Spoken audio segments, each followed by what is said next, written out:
Welcome to the One Gang Worldwide podcast, your ultimate ride into the world of motorcycles. Visit cyclesworldwide.com where we offer a completely free marketplace for everything motorcycles. Join our One Gang community where you can connect, share info, and swap stories with riders from all over the world. Join for free at cyclesworldwide.com and be a part of the One Gang community right now. On today's episode of the One Gang Worldwide podcast, we're thrilled to host Valerie Thompson, an 8-time motorcycle land speed record holder and the fastest woman on two wheels. Valerie shattered speed barriers and records, becoming a towering figure in the world of motorcycle racing. In this episode, she'll share the adrenaline rush and the behind the scenes of high-speed racing, her journey to becoming a record-breaking racer, and her efforts to inspire future generations of riders. So strap in as we hit top speed with America's Queen of Speed, Valerie Thompson, right here on the One Gang podcast. You know, I had lots of joy, lots of pain, and all of that I would only know through racing. I would never know it from anywhere else. You know, I've had victories, I've had defeats, I've had many setbacks, but I've had incredible comebacks. And that's actually shaped me into the person who I am today. One Gang Worldwide podcast, brought to you by Keyboard Motorcycle Shipping. Since 1978, Keyboard Motorcycle Shipping has been the trusted name in transporting motorcycles safely across the country. With custom designed pallets and air ride trailers, your bike is secure and protected every step of the way. By choosing Keyboard Motorcycle Shipping, you're supporting a dedicated small business that prioritizes quality and customer satisfaction. Ship with a peace of mind, knowing your motorcycle is in expert hands. Now, let's dive into today's episode. Welcome to the One Gang Worldwide, guys. Today, we're thrilled to have Valerie Thompson, the world's fastest female motorcycle racer, joining us. Valerie, from the bottom of our hearts, thank you so much for giving us the time. We are stoked to have you on.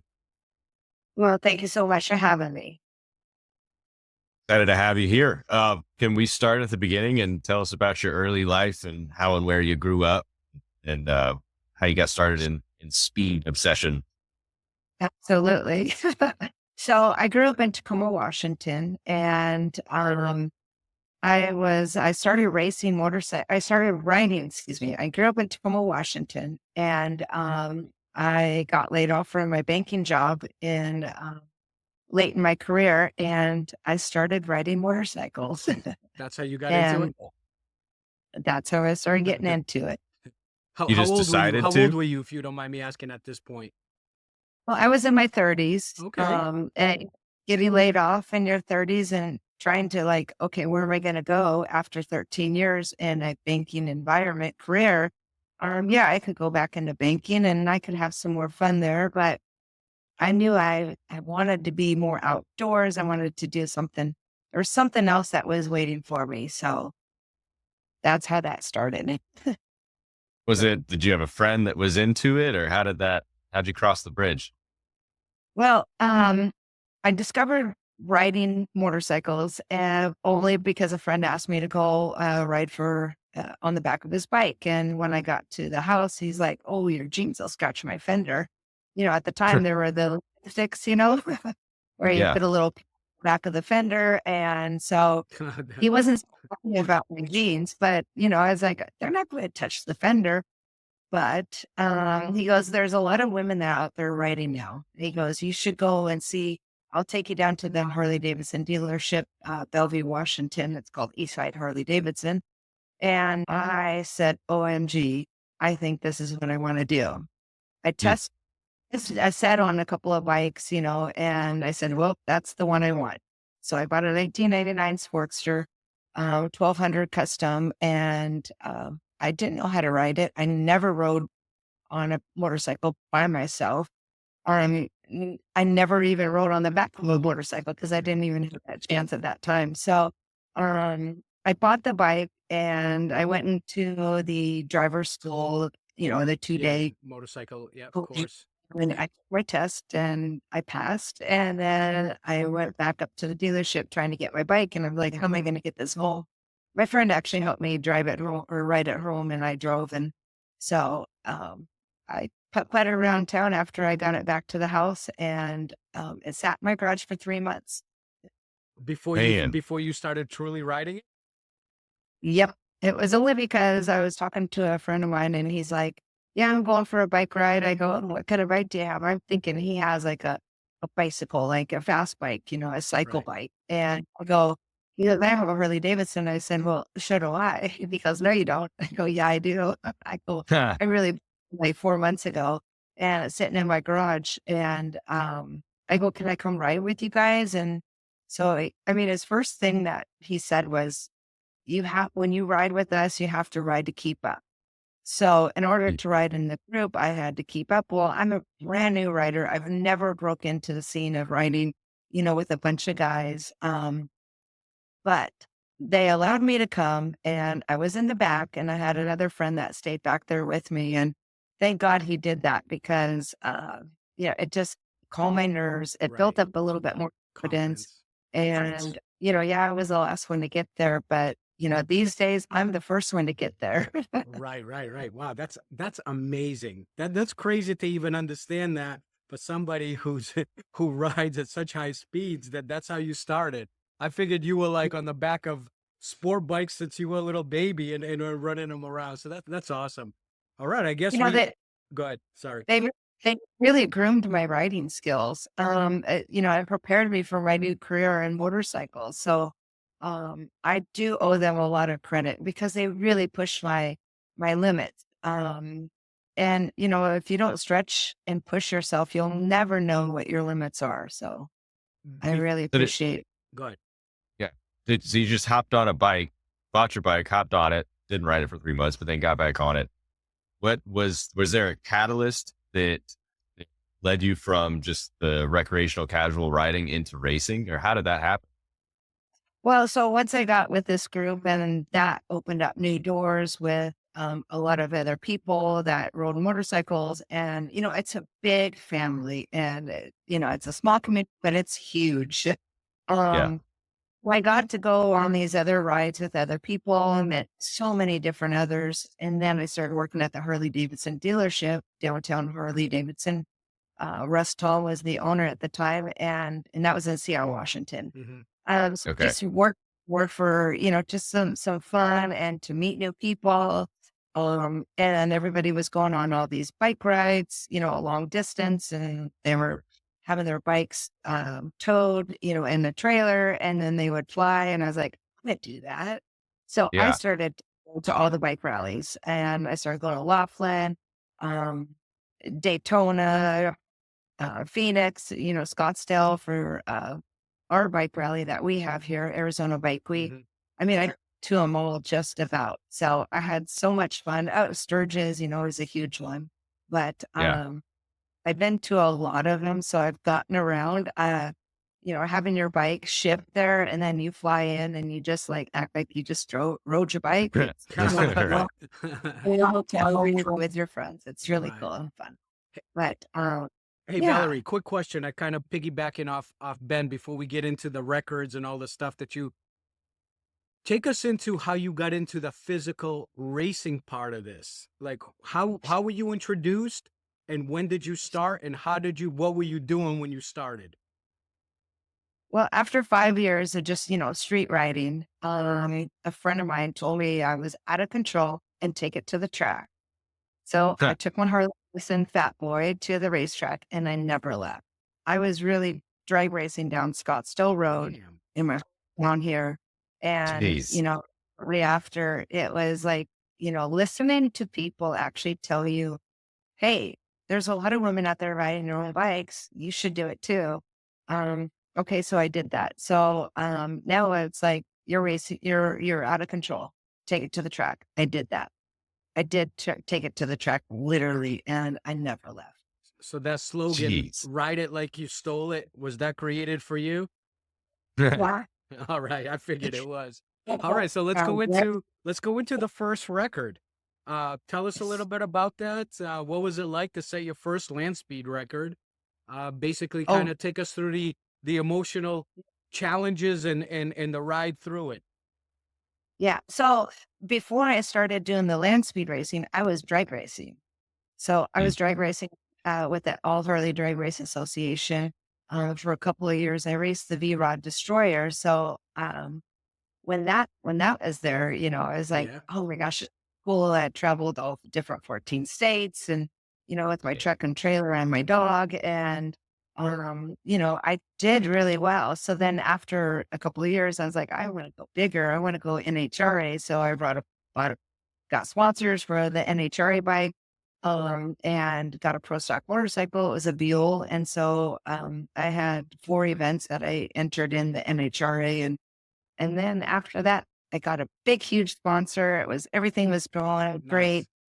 Planned to get, big trailers and all of that kind of good stuff. And then the economy crushed us. So that was what To- at this point, was that like 2006? 2009, 2009, okay. 2008 before I got the pro stock, my feet wet in NHRA. 2009, trying to redeem myself. 2010, okay, the economy was still really bad, but how do I reinvent Valerie Thompson racing? Right. So that's when I really started going back I went to the Bonneville Salt Flats here in Utah. And that's where that's where it all happened. That's where my career started in drag racing, but I will say I was reborn in land speed racing. So what was the first record that you set? So I set a land speed record with Keith Fall. I don't know if you know him, but Keith Fall from bikernet.com. And he gave this awesome bike, let me ride this awesome bike. And it was a panhead. Mhm. So my first bike, I think I went 143 miles per hour. Holy smokes. Yeah, for a record I did, because you have to do two backup runs. Right. So, he said, you know what, Valerie, I'm going to build another bike, another panhead, but I'm going to make it go. We're going to slice through the air. We're going to go 200 miles per hour. And I'm going to build this bike that's going to go that fast. So he did. But the only problem was don't ever use zip ties around your boost around your at those speeds. I couldn't go back, and I hit the button, and guess what? The little button went right underneath from side air, because it's so rough and bumpy out there on the salt flats that the bike, and plus it's a panhead, so it was pretty bumpy, and the little button went away. What was the name of that Yeah. bike, the second one that was built for you? Salt shaker. The Salt Shaker. Okay. The salt shaker was my first one. Shoot, I can't remember the. Hang on, let me get that. You want me to get that for you? All right, so Sure, go ahead. Yeah. yeah. Yeah, go ahead. And Yeah, the this far one out. that you set the biggest world record was that the Bub 7? Yeah, the Bub 7 is the big record. The Yeah, big so record, the Streamliner, the right? Streamliner, yeah. The panhead was just, I was getting my feet wet. That's crazy, thing. man. He got that panhead to that kind of horsepower. That's insanity. And that I raced. That when I went 156 miles per hour. My top speed was 161 miles per hour, but if I wouldn't have lost my boost button, Right. Mm. Could have done a lot better. So, but lesson learned. Yeah, for sure. That's crazy. So I'm curious, off the record here, have you really cared about the records as much as you care about just going fast? What does that look like in your brain? What motivates? Well, the one thing that really motivates me is just the challenge of being on the salt flats and just racing, period. Because, you could have a fast bike go 200 miles per hour down the street all day long, but you take it to the salt flats. We're talking about a different thing. Right. It's a different animal. But, yes, we want to, when we go land speed racing, we want to set the record. We want to be the fastest in our bracket, the fastest in our class, because there's so many different classes that are out there. But the number one concern is to go fast and stop safe. Going back to the Bub 7 Streamliner, how did you become the rider for that specific? I mean, because that's a rocket ship. I know. Well, back in 2006, when I started land speed racing, I was watching Chris Carr in the bike, and I said, I want to drive that. One of these days, I will do that. And in 2006, I made a commitment to myself. I said that I wanted to be the fastest woman, period, on a motorcycle. Well, I should have said, I want to be the world's fastest person, period. Because now I am the world's fastest on two wheels in a streamliner motorcycle. But anyways, going back to how I got that ride is that, in 2000, I was really studying Chris. I was watching him, I was taking a lot of pictures. And, I've always kept my eye on Dennis Manning. We've always had a great relationships going through back and forth to the Salt Flats. And one day I saw on Facebook, there was a posting that they were looking for a rider. So I immediately, I reached out to them. I thought about it because, I could have went drag racing because at that time in my career, it was 2016. I had just bought another, through sponsorship, we bought another pro stock motorcycle. And I was trying to get back in the racing circuit on the NHRA. And then I said to myself, wow, I could either go racing, drag racing, and tour 16 states, go out for a round and not even qualify, or I could go land speed racing and I could be the world's fastest, or I could world's fastest period, or I could be, setting records and, being in the history books of land speed racing. That is unbelievable. So before So before the streamliner, before you did the streamline race, what was your top speed at the before that one, before the streamliner? It was about 207 miles per hour. So I said, 207. after the salt shaker and after the panhead through Keith Ball, I had, and after, my drag racing experience, and I had bought a BMW S1000R to go, land speed racing and do all different types of racing with Right. it. So I set 5 land speed records on that bike, and my top speed is at 217 miles per hour on a sit-on bike in a 1 mile stop standing straight line course. Right. Hey, Wow. So I just felt like I needed more. I wanted more. I needed more to challenge because, when you're on a sit-on bike, there's a lot of things that happen, and there's a lot of things that your body takes, and the wind is just so important. It's not your best friend, but it can be your wind it can be your best friend if you have a tailwind. Right. But I just knew I wanted to go faster, and I knew that I always wanted to be the fastest. So Was this part of your nature as a kid growing up? no, No, I was totally never. opposite to like. I was so shy. I barely would I wouldn't even do sports. Yeah, I did sports in high school, but growing up when I was, a little youngster, I just was a shy kid. So Yeah. it's not nature. I have no family members that are into racing. And I guess I was the first. That's crazy. My dad, they're not into racing, but I just Your poor mom and dad, they must be like, God, please, every day. So if you're comfortable talking about it, I imagine you are, because somehow miraculously walked away from it. But in the 2018 World Speed Trials, that crash, can you walk us through what happened and how you managed to coop? That was a great year. It was a great year for a lot of success. We took the bike out to Australia and we had it shipped through the container and went through all the process of that. And we got to spend in the outback lots of many days in Mother Nature.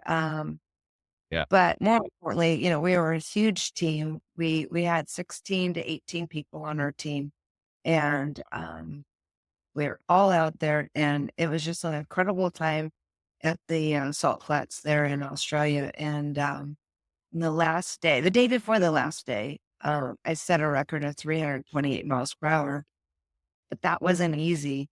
328 miles per hour was a little slow for me. Felt it because, Always.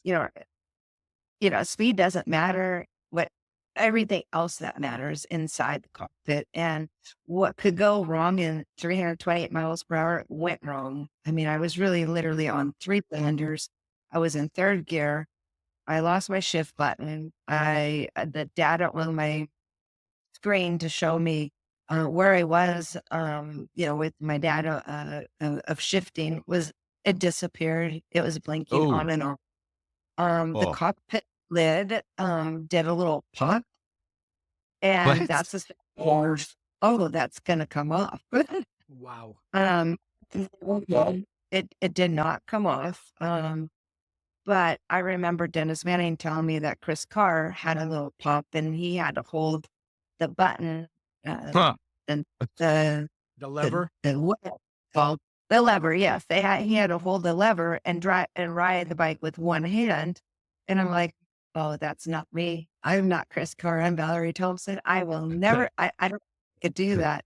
And Jeez. so I did have to do. However, there, like I said, my helmet was bouncing. It was so bumpy inside, and the helmet was touching the top portion of the motorcycle. And I mean, you're literally in there like this much with my helmet on. My Wow, helmet on. like an Yeah. inch or two. Like a sardine. Right. So it was bouncing up and, doing one of those numbers. And then, when it bounces and it hits your helmet, you lose your vision a little bit. Yeah.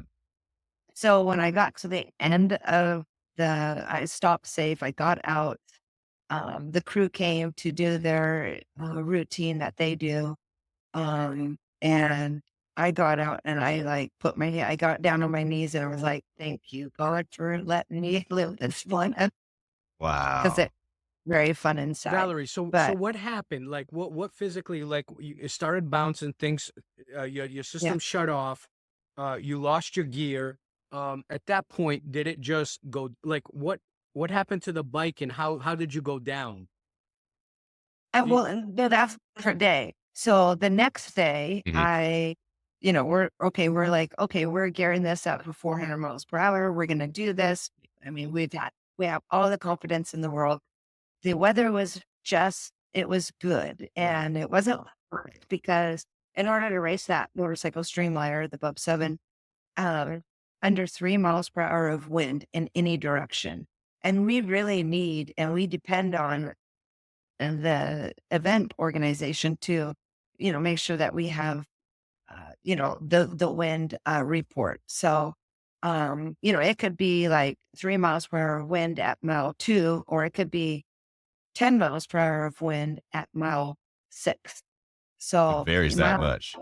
was the most important part. So, but anyways, I didn't get that far, but I did crash at 363 miles per hour, and I didn't get through the timing switch to activate, so I could get a timing slip for it. But because I crashed before it, I think I crashed around the 3.5 miles per hour mark. But I saw the speed over 350 miles per hour, and I said, "This is going to be a good run." It was nice, it was pleasant, and then Right. all of a sudden, it just started. The bike started just wandering off, and it just went sideways in a very slow motion. It was everything that happened inside the cockpit was so slow. Everything inside, even when I'm riding on a saddle bike, when I went 328 miles per hour, everything seemed slow. So I did black out. I don't remember anything. I just remember waking up and I said, well, if I can wiggle my toes and my hands, I can get out of here, And I was like, so I tried and I was like, nope, I can't get out. I didn't realize at the time how bad the bike was. I didn't realize how many, I didn't realize I went up in the air straight up. Wow. Just launched, huh? It went straight up, upside down, parachutes went out. But before I went straight up, the cockpit lid was off. So, my whole entire body everything was exposed inside. Shoot. But I was protected because, when they built the bike, they built it for safety and speed. And, Did good you crew that wh- bike wh- was. did you break anything? I didn't break I didn't break Wow. one. Knock on wood. That's awesome. I did have a broken heart, and so did everybody else. A broken heart is much better than broken bones. So, Take that. I mean, I did get beat up, you know. I of mean, I'm not course, gonna of course. I mean, 360 probably miles an hour. on That's unbelievable. Advil. That only took 3 Advils, but yeah. But the What? safety, the event organization was so supportive. They were right there. They handled everything so nice and pleasant. And at the end, with my leg that I got, my foreleg, it got pretty banged up. So there was a lot of blood on there. I got my picture taken with all the rescue crew. That's Man. So going 328 miles per hour, how did that feel with that, accomplishing that achievement? And it sounded like you were like, it's a good run, but I mean, I feel like I can go faster. Is that really what you were feeling and going through your head at that time? Yes, absolutely. I knew that the bike wasn't running on. I knew it wasn't there. You know, there was something wrong, but I just kept in it, and I was already there. I was like, just keep it going. Just don't do anything frantic. Just relax. And so I just tried to enjoy the ride a little bit. Right. Hey, I wanted to quickly ask you, obviously everybody sees the racing part of it. What kind of training did you put yourself through? Well, you know, there's not a lot of training that you can do riding, racing 300, 400 miles per hour. I mean, you know, I work out, Right. you know, eat good. Right. I do a lot of, you know, like hyperbaric chambers, you know, just to clear my mind. You know, the ice cold baths, infrared saunas, infrared, you know, so I do take care of myself. Like I would be an athlete, you know, training for the Olympics. Gotcha. Was there ever a time where maybe after that crash where you kind of blacked out? Obviously, thank God you never got hurt bad enough Yeah. but was there ever a time where you kind of thought about maybe I'm kind of like good? Uh, well, you know, the team and I, we all had a meeting and we all like, you know, what should we do? Do we, you know, exit gracefully? Do we rebuild? What do we do? So, you know, we ended up rebuilding. I said, yes, I want to get back in it. I want to go again. So while that was going on and the repairs were all going on because the bike was actually total. So they had to start, you know, building and redoing the entire shell. Right. Um, and they salvaged a lot of parts, you know, from the engine and whatnot. So that was really important because that engine was specifically made for those dimensions of that Right. cockpit, Yeah. or, you know, for the cockpit, for the engine to go in. So I started racing 4 wheels after that. The next year, I crashed in 2018. 2019, I teamed up with the Target 550 Streamliner car.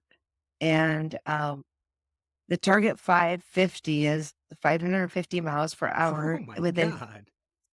however, Valerie don't want to go that fast. My God. I want to be playing pickleball. Right. But Yeah. the opportunity for quite a few years to run the Target 550. I almost got it to 300 miles per hour in a test session before both engines blew out. The car just porpoised, and it was just a bad day at a bad week at Speed Week. And, you know, the track hasn't been proper out there for quite a few years. So, Really? yeah, the Target 550 is 5,000 horsepower, 9,000 pounds. It weighs 9,000 pounds. It has 2 Dodge Hemi engines. So I went from 2 wheels to 4 wheels, and I definitely increased the horsepower. Yeah. Valerie, I gotta ask you this. All right. This is I used to I'm a Harley rider 100% now, but I got older, I just wanted to cruise. My speed days are over, right? But prior to my son being born in 2006, I always had sport bikes. I had both. I had a Harley and a sport bike. And I remember in the evenings, late at night, my buddy and I would always get together when there was no traffic on the road and we'd jump on the turnpike and I had a Hayabusa Limited with nitrous. And I remember us hitting about, I would hit maybe like I think like 183, almost 184 was my max that I've ever, speed wise, that I've ever been on a motorcycle. And that is absolutely, that scared the shit out of me. I'll be honest with you. You know, I mean, that speed is crazy fast. Please do me a favor and the listeners a favor. Take us into what it's like to go 350, 360 miles an hour, and take us into what you're feeling, like what you're seeing, how you're, I mean, please, I would love to hear this.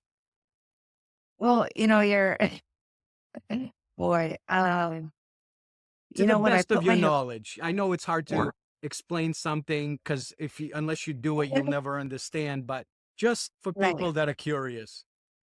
When I put my helmet on, I feel like I can be anybody who I want to be. Like, do I want to be a pickleball player? Do I want to be a racer? Do I want to be a doctor? But that helmet goes on and you turn into race mode. You have your blurry vision, everything vibrates. You're going 300 miles per hour. You can see clearly, but um, it's it it's rough out there. It's like the eye of the storm. It's like, it's eerie, it's calm. You don't remember a lot how you feel, but what all you know is you just want to make sure that you end up safe. You pull those parachutes, you let the parachutes do their work, and you see your team at the end of the racetrack, and that is probably the best thing. Um, that you can that's the best feeling when your team is right there and they're all high-fiving you, like, and they tell you your speed, because inside, when you're in motion, I see the speed, but Mm. that ticket that they give you, your ticket of speed, Official. that's go by. I could say I went 399 miles per hour. They could say I went 389 miles per hour, but Right. you have to go by that. So definitely, it's not a lot of people would want to do that. So is it just basically a blur? I mean, It's kind of a is it a blur blur. driving that fast? You're a blur, but you're so alert at what you're doing. Like, you do one thing at a time. If you do about four things, two to three things at a time, no, it doesn't work inside a cockpit going that fast. You hit first gear, you hit second gear, third gear. You pay attention to your data on your screen. However, you use your vision is, it's so important to, pay attention to everything. You have to pay attention to where you're at on the racetrack. If you look down for just a split second, you could lose where you're at on the racetrack. So if I look down at mile and I see mile 2 and I go by it, and then I go through the rest of the flags that says mile 3, mile 4, I could probably miss mile 3 by that time. Wow. I get my head up. So yeah, the concentration is so intense. But it's so calm. It's so slow inside. And when I really get my adrenaline, it's at the end of the racetrack. I get out of there and I'm shaking. And my body, just the adrenaline just goes right through my system. That is crazy. Crazy. So It's kind of crazy. it's Crazy crazy. feeling. No, that's crazy. For a person who picked up motorcycling later on, you know what I'm saying? Like, and you were never really a daredevil to begin with, to be able to do what you've done and things you've accomplished. I mean, it's an unbelievable story, in my opinion. I think it's just totally cool how you did it. Take us a little bit into the ECTA, the 21 spring fling that you did piloting the Turbo Tiger Kawasaki team. Take us a little bit into that. How did that transpire? Well, they're definitely a fun team to race with. And the Kawasaki motorcycle is not my BMW. It is a very big bike and it's a fun bike. And, I was at I was at the racetrack doing some land speed racing on the pavement. And I think they were out there and we just got talking, and we're like, hey, we would like for you to be our pilot for this. Would you be interested? And next thing you know it, I'm sitting on a bike for a couple of years. And that was in between my racing and the Bub 7 while I was down because the bike was getting repaired. Right. So definitely a fun bike to ride. And I have had a lot of bikes that I've rode. I've had a lot of bikes that I've raced. Definitely my most favorite bike is the BMW S1000R besides the Bub 7. The Bub So, 7. Yeah. How many people were on this Kawasaki team with you? I think there was about 5 of us, 6 of us. Everything behind closed doors really, there's a big team behind closed doors. So, uh, just want to give them a credit as well because all the magic happens behind closed doors. Right. I just get on the race bike and make everybody look good and make myself look good, hopefully. Hey guys, the show will be back in 1 minute right after a word from our sponsor. Hey, One Gang, tired of feeling like your butt's taking more of a beating than your bike on those long rides? Introducing Butt Buffer, the ultimate solution to saddle soreness. No ifs, ands, or buts about it. These cushions are made from medical-grade viscoelastic polymer, scientifically crafted to eliminate pressure points and keep your circulation flowing. No more numb nuts or numb butts. And here's the best part. Butt Buffer cushions are made right here in the U.S. for the last 30 years. From Harleys to Hondas, we've got a cushion to fit your ride perfectly. Plus, with styles ranging from sleek pebble polymer to luxurious sheepskin, there's a Butt Buffer for every rider's style. Get your Butt Buffer today at buttbuffer.com. That's buttbuffer.com. Your butt will thank you, and you'll ride longer and happier. We've got your butt covered. Are you still doing anything with the Bub 7 Streamliner? Are you still planning on doing speed trials? No, I'm not on the Bub 7 team. So Okay, gotcha.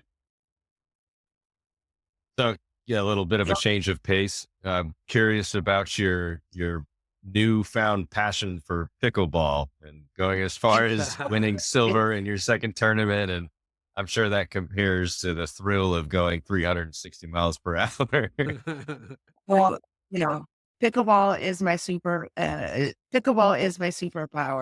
Riding and Nice. racing, my throttle therapy, and pickleball gives me a second chance to be, another athlete again. I've been Cool. blessed with 20 years of racing, and I've always been looking after the Bub 7 crash. I've just been looking for that next adrenaline to fulfill my need for that type of environment I need. Sure. I love playing pickleball. It's a special sport. It's a sport that will humble you. How'd you pick it Yeah. up? Right. It makes it will test your limits to see what you're made out of, and it Right. keeps you hungry. How So did you pickleball, pick it up? Do you remember when you picked it up? yeah, I picked it up 3-4 years ago, and it was only because I wanted to get. I was, working out. I didn't want to go on the treadmill. I didn't want to do the stair steppers. I didn't want to do aerobics or, Right. yoga or anything. I just wanted to do something outdoors with the environment. It was so nice and beautiful here in Phoenix, Arizona. And my friend said, "Hey, we're playing pickleball." I said, "What's pickleball?" Yeah. And so I go, "What do I wear? What do I bring?" He goes, "Just wear workout clothes. We'll supply you with everything." They had balls, they had a paddle, they had a court, they had a net. It's just like a knockoff to a tennis court, but Right. it's much more smaller. Um, Mm. and so I played with this group, and then around after the 8th or 7th, 8th time, I was like, "Gosh, they're not inviting me back anymore." So I said, "How come they don't want to invite me back?" And they go, "Well, you're kind of not as good as it. We're, we need you to be better, Ooh, basically." that's fire. So the way that Valerie Thompson runs is that you tell me no means yes. So what I said to myself, and this goes back to my racing career, so there's a lot of good history in my brain. Um, so I'm not invited back very often anymore. I said, "Well, I'm going to build a pickleball court. I'm going to hire a coach. I'm going to go play in a tournament. Jeez. Oh, and I want to be a pro, a senior pro, because after 50, at the age of 50, you're considered a senior. It's sad. They call us Um, seniors at 50. I know, What right? the hell is going on around here? Exactly. So I did everything what I said I was going to do. I got a car. I got a coach. Now I have a couple of coaches. I play in tournaments. I travel all over and play in tournaments all over the United States. Um, and, I'm not a pro yet, but I didn't realize how much work I have to put in to get there. I'm older now, not, my 20s, my 30s. It can just be, so much more, so much better on the court. I mean, I move around so quick. Um, although that my paddle and my race bike, they don't, the speed, uh, there's quite a big difference. Not just as a fast, little bit, yeah. just a little bit. So, but it's definitely been a great journey for me. And I am going to step away from racing in some sort of fashion. I'll still always be a part of the racing community. I'll still always ride my Harley Davidson Fat Boy. Nice. And, but, I even put my pickleball skirt on because in tennis, we wear the same things as tennis. So I have put my pickleball skirt on and I have put my backpack on, which is my paddle and my balls and, my water and what I need. It's my backpack. And so I put it on the back and I have rode my motorcycle to pickleball court. Nice. Have you Yes. come back and kicked those guys' ass who said that you weren't good enough at the time and took them on? What I say I wasn't good enough, but I needed to be better. Got it. And I knew I didn't really say it in those words, but I knew that I had to be better. And it just gives me a second chance to be competitive again. And I do play with them. I, I like to say, you don't forget who I started playing with or who I started. I don't want to forget where I came from. That's what I meant. Hey, you know what's gonna be funny? And I just thought about this. I know this is kind of stupid to say, but I bet you there's so many people, like guys that pull up to you, right? And if you're on your Fat Boy, they don't know who you are and how fast and how good you can ride, and they think that they're cool, and you just go blow right by them like they're standing still. I just gotta say, I would love to see the face expressions in like a little GoPro on the back of your bike or something to show people. That would be so awesome. I have pulled up to a complete stranger on the street, and I sat there and idled and, looked over there, gave him the nod and so we're at a light and I did pull out real quick because, the drag racing days of, your first 60 foot is really important. So I figured I'd show what kind of 60 foot my Fat Boy has. That's funny. Did you do any Jeez. kind of work to your bike, or is it original? Yeah, I've done some work along the lines throughout it's a 2000. Right. So I brought the counterbalance, engine and Right. Nice. but yeah, I have some horsepower in there. I've had it redone a couple of times. That's So cool. I don't ride it but I do need some riding therapy. It's so Mhm. important. I know. And speaking of not forgetting where you came from, talking a little bit about balancing your public image and your personal life, featured in multiple, media outlets, documentaries. How does that attention feel, and kind of impact does that have on You know, it's it's quite the accomplishment, I have to say. I'm trying to, detune myself away from racing and it's always so pleasant when somebody, especially in the pickleball court now or in the fans at the pickleball or even just, at a grocery store, like, I know you from somewhere you? or and I say pickleball Cool. or racing, pickleball or motorcycles. Um And, I've done 20 years of all this and the journey hasn't been easy. There's been a lot of setbacks. There's been a lot of comebacks, but it's, it, the best reward, I guess, that you can take away from all this is that somebody will recognize you and talk about it, or they like to Yeah. talk about it. And I love talking about it. I eat, breathe, sleep. So my engine's in my head the engine doesn't shut off. It's I get it. 24 hours a week. Yeah. And with pickleball, it's trended so hard in the last like 5 years, maybe a little bit more. Have you found that the pool of competitors has gotten even more competitive? It's getting extremely competitive right now. When I thought I was good, you bring in a really good, but I'm not that good anymore because all these new tennis players are just coming in. Really? That's not And fair.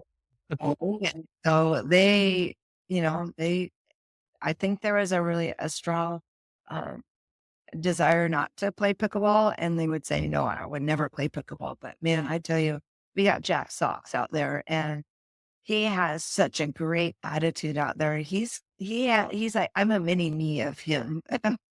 His food and his spunkiness, and when I'm playing playing in a tournament, people say, I don't know you, but I really enjoy watching you play. You're funny, you smile, you have fun. What a And compliment. I engage with the crowd or the fans, that are watching. And I get that from my racing days because you engage with the fans, you're living your life in public, you know what to do, not what to do. Right. Mhm. When kids come up and they want to see your motorcycle and they want to touch it, and I say, well, hey, do you want to sit on it? Hey, do you want to sit in it or sit on top of it? Super cool. So engaging with the fans and on the court, off the court, on the track, off the track, is really important to That's have some. that's the humbleness that you have that we love about you. So that's for sure. I mean, the things you've been able to accomplish, and the things that you're still accomplishing, I feel like you've always got that real passionate. You put a lot of passion and work into everything you do, but yet you never forget where you came from. You started Yeah, out. Nothing was ever handed to you. You worked for everything that you've ever done. So that's just too cool to see. Kind of leads me into the Rockets and Titans documentary series. You got this upcoming documentary, focuses on your quest to become the world's fastest motorcycle racer. Can you take the audience a little bit into the documentary, what it's about, and in addition to what are the goals for this documentary? so the documentary is about, there's 4 teams at the time, so they've been filming us for 5-6 years, and it's about, these teams that are out there, competing for the first one to go 400 miles per hour. Our team was the underfunded team, and um, the what do you call it? Not the black sheep of the family. What do you call that team the underdogs, The underdogs, right? Underdogs. Yep. Under, we got the steam out, the right? average Joes, right? From like dodgeball. Yeah. We got this female rider, she's a non-tested rider on the salt flats with the streamliner motorcycle.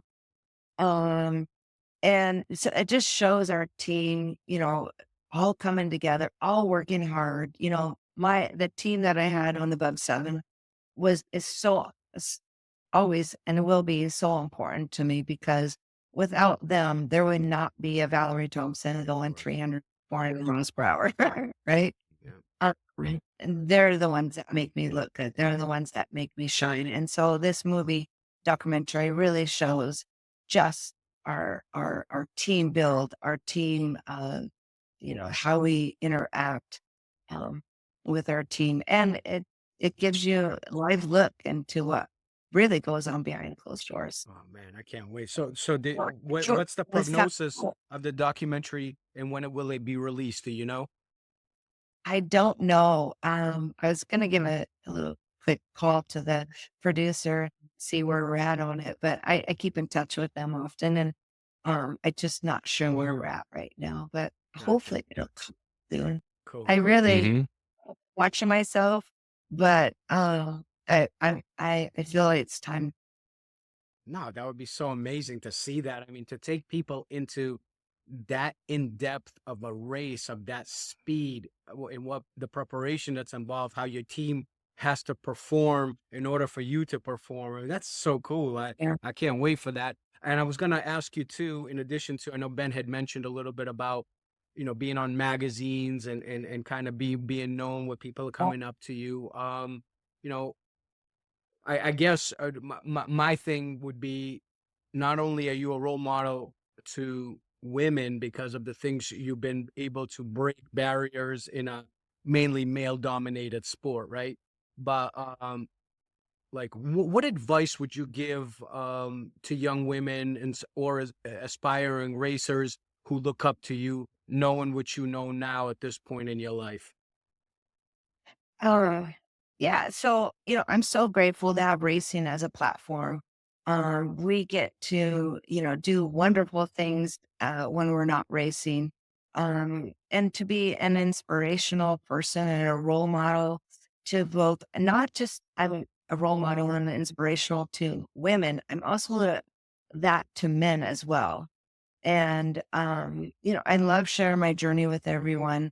And, I love encouraging people. It's the reward that we get from, doing what we do and using it as a platform. So, my advice is to people is, be yourself, stay humble, work hard, and enjoy every moment, because I wish I would have enjoyed a lot more moments. If I would have known what I know now, back in 2009, What would you change? What would you right, change? change enjoying the moment. I would change enjoying the journey, because I was all about getting from A to B, A to Z. Right, I right. was always getting to the next race ahead of time, getting planted, setting up. But I wish I would have just took the time to enjoy some other roses, take time to go on a hike at different locations. I had a dog. His name was Reckon. He was a Maltese. And, um, I felt that it was lonely on the road. So a friend of mine told me, he says, you should get a dog. It's like, a dog. I'm not going to get a dog. It would change my life. It's going to change everything. I'm not going to be able to go to a restaurant with a dog in there. I'm not going to be able to go Right. to Star. I can't leave him in the truck. Can't leave him in a trailer. What do I do? Yeah, I'm single. I was single for a long time. And um, I got a dog. I just did it. And it just changed my full entire um, life. But I wish I would have enjoyed more with him on the road. And actually, it invited the dog. Actually, some people were not as wanting to come in my pits. They saw, oh, she's a pretty girl. She looks like she doesn't want to be talked to. The women that would come by with their husbands or the boyfriends, they weren't so engaging with me. So I was like, I need to turn this around. And I need to, it's like this dog turned Right. everything. And not to mention the dog, it was my helmet that turned everything around to invite the women and to create the conversations with them and to share my journey with them and to talk with them. Because they were always pulling their husbands away, like, don't talk to her, because, there's Intimidated. Yeah, yeah. but my helmet, I used to have, and I still do to this day. I would put Swarovski crystals on my helmet. So the guys would take pictures. Oh, can I take a picture of your helmet? I want to show my wife. Or they would tell their wife and then they would come back to my pit. So I Cool. I was creative to get people into my pits. And yeah, eventually, I mean, it was like, okay, I was smothered with a lot of people, and it was good. But when you're really trying to focus and trying to be mentally like one with the bike and your crew, sometimes it does get a little chaotic, but um, the dog and the bling really opened up a Right, lot of cool. new avenues for a lot of people to come. That's cool. The dog and the bling. The dog and the now I have two dogs, so and I see 4 dogs. Definitely a good, friendly conversation starter. Best. Yeah. So out of all of your accomplishments and achievements, what stands out to you as maybe your favorite or the most meaningful? Why? I would say, there's not a lot of people that have the opportunity to go in a race bike that goes over 300 miles per hour. I feel like my motorcycle is the real athlete and I just have the courage. Right. But Huh. I think having the front row seat to history is a once in a lifetime opportunity to be, we are on a journey to be the world's fastest. And I think that is probably my best right there. That's cool. Hey, do you still have the hops for, obviously as we get older, we become a little bit more cautious, let's just say, right? From speed. Well, maybe Yeah. not you, but let's just say that the normal schlep like me, right? As I got older, I kind of started, I pick my poison where I speed and where I don't, right? On a bike. Have you reached that point yet? Like where you're kind of just chill, or do you this really just lights your fire to go It lights fast? my fire. It does. And if I had the opportunity to go and race a 400-mile, 450, I would do it in a heartbeat. That's awesome. I mean, so please call me. Yeah, you listening, people, please. We'd love to see it. For me, But it doesn't matter how old I am. It's like I still want to make a difference out there. I still would love to be in something, really fast. But, I do have an opportunity, a possible opportunity to come out to the Salt Flats this year. Cool. And I'll know in July, but, it'll be on a sit-on bike, but it'll be much more slower. So I get to enjoy a lot of roses and coffee on the bike. Nice. Mhm. Nice. But so I'm just going to enjoy the scenery and I'm going to have fun. And, so if I can get back out there riding faster, slower, it doesn't matter. So as long as I still have a front row seat Right. to all history, I will be just. Okay, cool. So have you faced any challenges or do any challenges that you have faced, have they stuck out to you? And what do those look like? Sounds like you just Well, bear roll over whatever you need to bear roll. yeah, racing is not easy. So, a lot of people will ask me, what is it like? What can I do? And to be out there and yada, yada, yada. But, 20 years of ups and downs, countless, guardian angels on my side. I had lots of joy, lots of pain. And all of that, I would only know through racing. I would never know it from anywhere else. I've had victories, I've had defeats, I've had many setbacks, but I've had incredible comebacks. And that's actually shaped me into the person who I am today. That's So, incredible. it's Did you ever it just have you ever gone back to the bank that laid you off and actually shook the manager's hand who let you go? No, Because they changed I basically the course of your life, if you think it about did. it. It sure did. Being, working it was my first job out of high school. I wanted to be an airline pilot, but not a pilot, but I wanted to be an airline stewardess. I wanted to travel. And when I went to go take the written test, I couldn't remember all the continents and all the states and the cities. Right. I remember, I couldn't remember the cities. I was like, I walked out on the test. So my grandparents always wanted me to be like my aunt. She was in the banking world, and so I love numbers. I love crunching numbers. I'm a numbers girl, and Gotcha. obviously I'm a numbers girl because like mile per hour numbers. Yeah. Our world was 13 years, 14 years of, it was the best job I ever had. It was so much fun. I got to do all different levels. I went from being at the bottom to then went, to the legal department. I worked in the legal department, and it was quite an adventure there. But I knew that there was more to my life, and I knew that there was more to Valerie out there. Yeah. So That was the big guy upstairs, man, pushing the right button for you to go into something where you can chase the passions that you had built inside you. So that's awesome. And speaking of Absolutely. more too, Valerie, what are your aspirations, whether it be with racing or pickleball or something entirely different? What's on your horizon? Well, my horizon is, I'm still searching to get that, get out there and go fast. I always have said in all this journey going on, I said, I'm going to retire at 400 miles per hour. And I'd really like to keep that, I would like to keep true to my word because I have always said that I want to retire at 400. if I can go 401, I will be fine. Wow. But I do know that the pickleball world is calling my name, and I do want to be a champ, some sort of champion in pickleball. I have a lot of work ahead of me, but Mm. I play 2 to 3 times a day. I have my own court. These but I use two guys do not doubt you. We will see you on the podium all. for sure.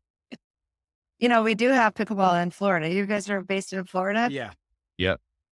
Yep, we do have pickleball All right. in Well, Florida. if you come to Florida on a tournament, you got to let us know. We'll take you out for dinner. Okay. We'll be painting our chests and everything. Yeah. Yeah. Come and support me. 100%. 100%. Yeah. For sure. That's awesome. Ben, you're funny. Because I do need to move my feet. That's okay. So as an independent racer, you were talking about like you want to go to the 400 mile an hour and then possibly call it a career in the racing part. What would you like your potential sponsors to know about your journey and your goals? Well, my journey, goals is really the saying is never give up. My journey has been a great journey, and I'm so grateful, and I would be grateful if I could secure a sponsorship to go 400 miles per hour. We want to write history together, so let's go do it. Let's do it. That's right. Good for you. That's awesome. Where can people find you? Social media, website, like if somebody wanted to follow you or reach out to you, how can they find you? And we'll link this in the show notes. Yep. So they're able to just click on and go directly to you. But if you can tell them. Yeah, what you're most active on. Well, I do have to say is I took some time off from social media, and I'm coming back. So Valerie Thompson to social media. I had some I wanted to have fun again on social media, but so I wasn't having as much fun because I wasn't going as fast, right? Right. But time off from social media. I'm coming back, but you can find me on Instagram, Valerie Racing. First, you can go to my website, ValerieThompsonRacing.com. I'm on Facebook as well. So okay, they can click on from there. That's cool. Yeah, and all your social links are up at the top of the website. So all right. track you down from there. Well, are you ready to go even faster than 400 miles an hour in our speed round? Because Ben's gonna wrap off these questions. No. I'm not going to be shy. All right. Awesome. All right. We'll put 2 minutes on the clock. Okay. All here right. we go. Let's do it. All right. If your motorcycle could talk, what would yours say about you? For God's sake, woman, leave me alone. I can't do this anymore. All right. Okay. Best place you've ever ridden and why? The best. Germany. Nice. I was sponsored with BMW Motorrad, and every year I would go to Germany for the Motorrad days, and they gave me their bikes to ride, and God, it was just the atmosphere, the hills, the mountains, beautiful. Different environment. Cool. That's a great We're just different country out there. Different. Okay. Country. What's the most embarrassing song on your playlist?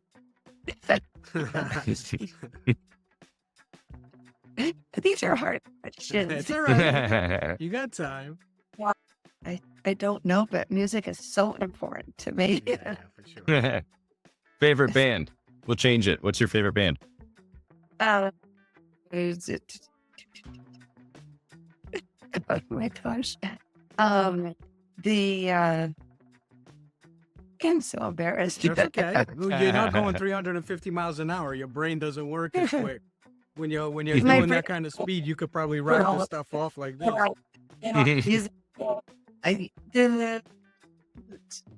What's it? Bohemian Rap.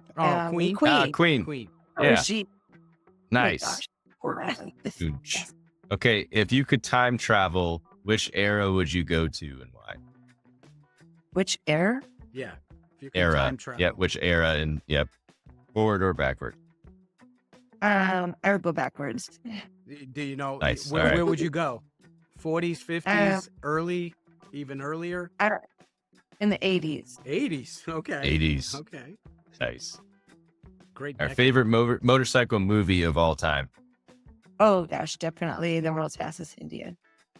Who Okay, was your movie? Oh, go ahead. I have a correction. Rocket's a Titan. Oh, right. That's right. When that comes I out, say, I change it.